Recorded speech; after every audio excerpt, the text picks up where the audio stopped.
What's up, guys? Today I thought I'd do a video on my Type 14 Nambu pistol. If I can get the stupid mag out of it, I'm going to get back to that in a little bit. As you can see, it's cleared. So I was really worried that if I got one of these, it would perform just like my Type 94, which luckily it doesn't.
So let's go over the handgun really quick.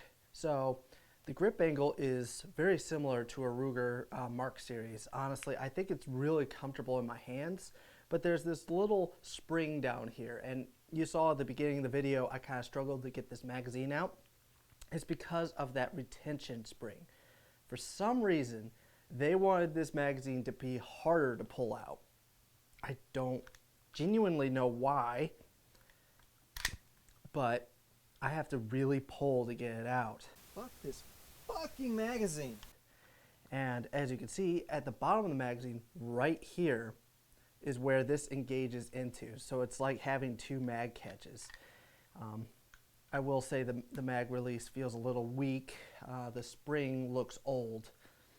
But the rest of the gun feels pretty new, spring-wise. But anyways, so it's got this little exposed spring right here, and I find it really uncomfortable. It forces my hand upwards a little bit more, and then I just have this uncomfortable grip. I want to grab it like this instead of like this. So for me, it took me a little bit to get used to it and to get comfortable with it, but I really wish that wasn't there. If I was going to remake something like this, that would be excluded. I am not a fan.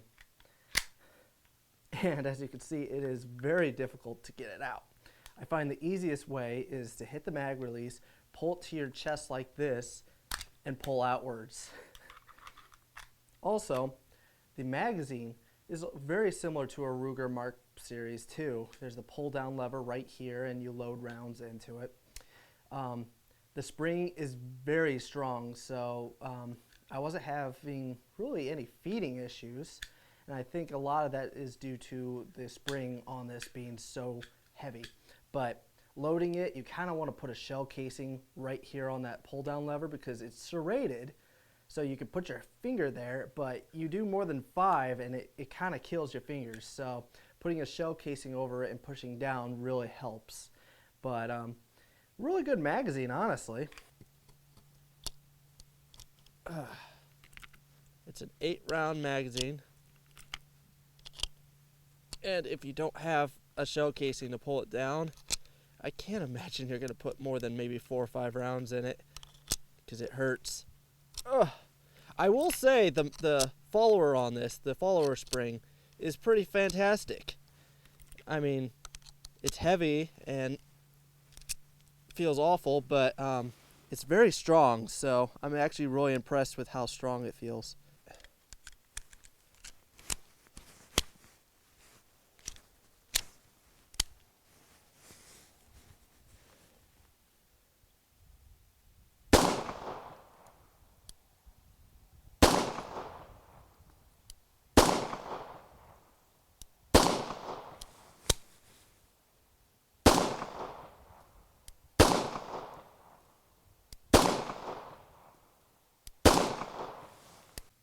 The gun had a couple feeding issues, which referencing other videos, it's actually pretty remarkable. It just had a couple feeding issues. Most of the time it was just barely out of battery and you just have to tap it from the back just a little bit and it would go home.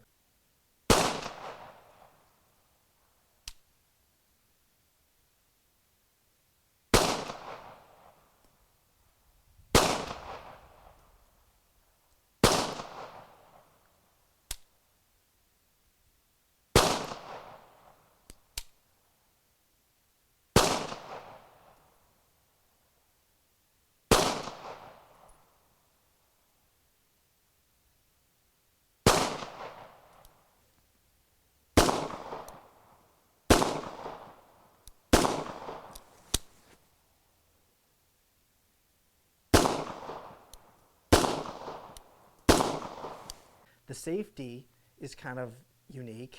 It's located right here and you have to flip it around to that position. That's safe.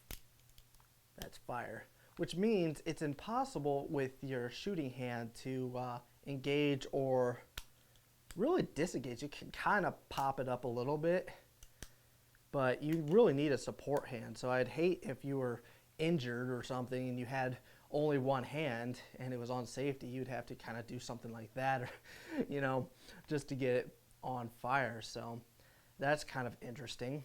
But anyways, it is in really good condition. I mean, the bluing looks fantastic. It feels good in the hands. It took me a little bit to get used to it, but it feels really good in the hands. And then the trigger pull. The trigger pull is pretty light. It'll surprise you. Actually, I forgot to tell Alex.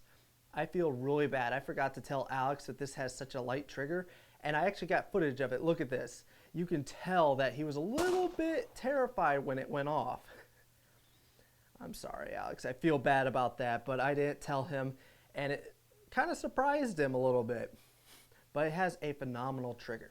Now, if you, for some reason, own one of these, don't dry fire it. The firing pin is very brittle. I mean, I took this thing apart, and it looks like it could snap off at any time. Anyways, don't dry fire it because these things are notorious for breaking firing pins.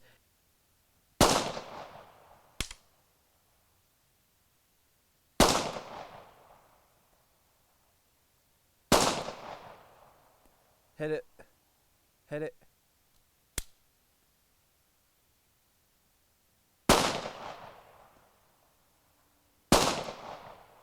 Another jam. Failure to feed.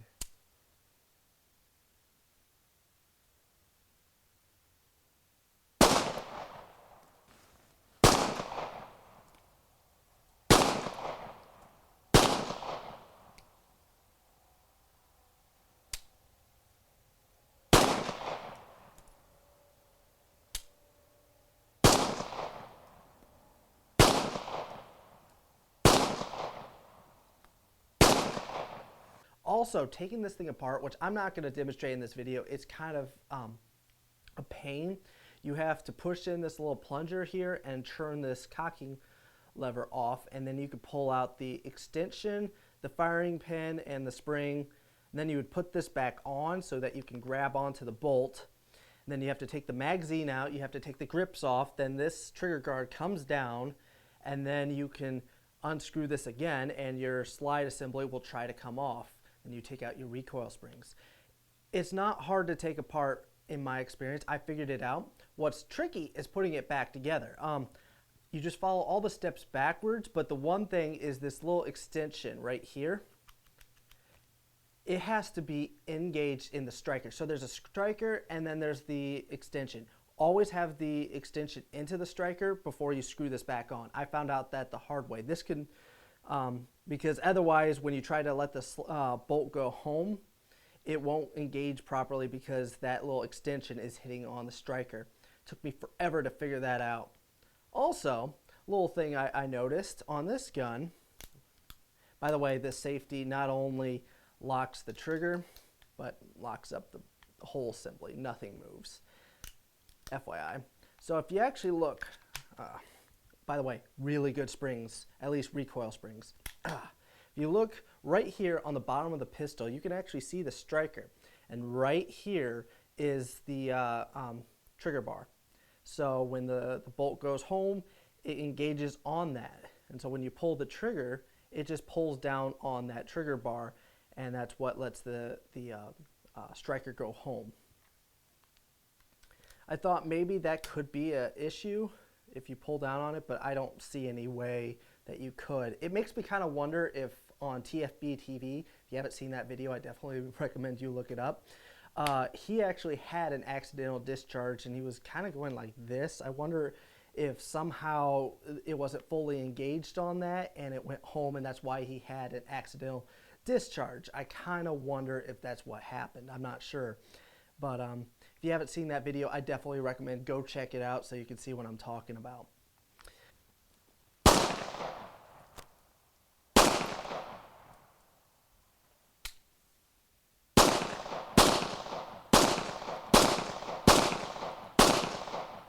Also, this gun kind of extracts wherever it wants to.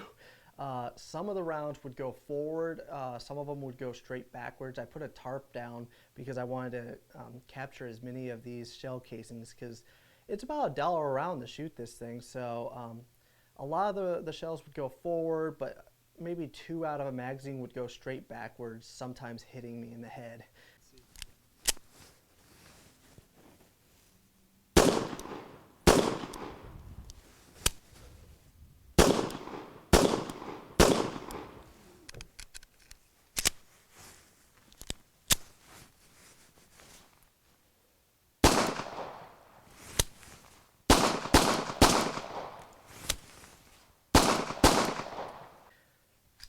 So it's got fantastic sights on it, especially for the period. There's a lot of firearms from that time period that had terrible sights. These are actually really good sights.